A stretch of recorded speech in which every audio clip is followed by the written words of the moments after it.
there is no doubt that we are being moved as a collective towards a greater awakening, awakening of the mind, awakening of the heart, awakening into our own essence and truth. And as I am bearing witness of this gorgeous movement, I see beautiful humans feeling empowered in their role to guide other humans. And we've seen that a lot in traditional spirituality, we've seen that in religion. What keeps getting us corrupted is our greed, is our illusion of the truth, as if there is one truth. And anything that we have a grasp on, any rigid attachment to what might call the truth. There's no doubt that people have strong experiences, but all of these are just phenomenon passing. I have witnessed an interaction that brought something up for me, where somebody mentioned that they've lost their child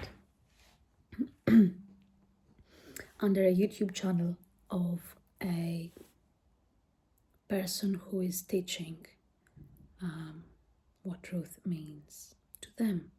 And they're on a lovely journey and they're very influential to our society.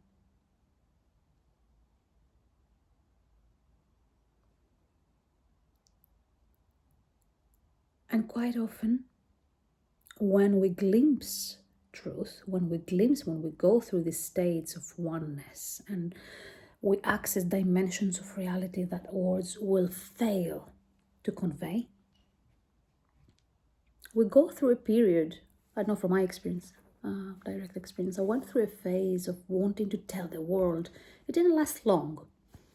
Very quickly reverted back into not talking about it at all until later on. It's like a spiral. And often people have a head awakening or awakening in the mind. And I'm beginning to notice how potentially dangerous that can be, in a sense that there is a lot of movement in consciousness that people, it takes time to integrate that such an awakening. And it's not involving all the centers, it's just one part of the awakening, and people can get lost in that. People can get lost in a sense of positionality and believing that this is the only way and that's the way forward.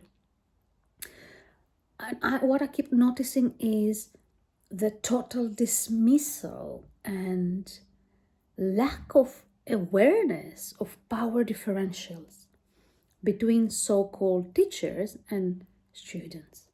I cringe at the word teacher. The only real teacher is within. So when somebody comes to me and said, I've lost my child, I am not going to tell them that they've created their reality and that this is a figment of their imagination. There is a rooted knowing that death cannot happen. We're timeless and sensual awareness. I have seen that, awaken into that, and integrating a glimpse of that eternity in this human vessel. And every path is unique. But when somebody comes to me, I will have the decency and the humility to first of all connect to them from a human to human.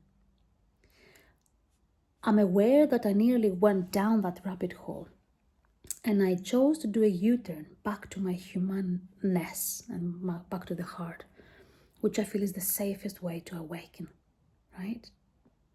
Because ego can get wrapped up in feeling a sense of arrogance and superiority.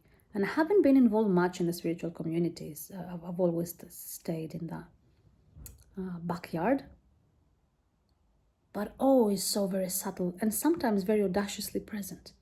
So can we own that when we've discovered truth, this is our truth, and that might not be the way truth, the way grace wants to express and journey through the manifestation of another fellow human. And for another fellow human, that might be a totally different path. So it's a bit of a paradox, because what do you do without knowing in this gnosis, and when truth reveals and it wants to speak itself, and how is that different to my journey? What is it that I'm doing in my heart inquiry collective? To me, it's a shared space. There is no hierarchies, and in fact, I'm really struggling to keep it going, because I feel it's so redundant. Because truth will reveal in each one of us if we're open to it. That's all it's needed. Just a willingness and an open heart, and the right people will come along the way. And there is a human concern, and maybe there's a psychotherapist in me that is worrying of the damage that religion has done for millennia of years. Let's not perpetuate the same shit, and let's grow some humility to recognize we know shit. We don't know anything. We can appear that we know. And even if the truth it reveals, and I've had tons of mystical experiences, and I'm still doubting, because doubt keeps me grounded. I want my doubt to be there. And still lots of buckets of arrogance to burn too. So that just wanted to come as an expression today. Not for any other reason. Just it wanted to be voiced. So trust your heart, trust your gut. If there's anything in the essence of a teacher there's a power that perpetuates a paradigm of power over, don't give up your power to any guru. Don't give up your power to the words here. If you don't resonate, beautiful, fine. But if any of this resonates, just let it land in.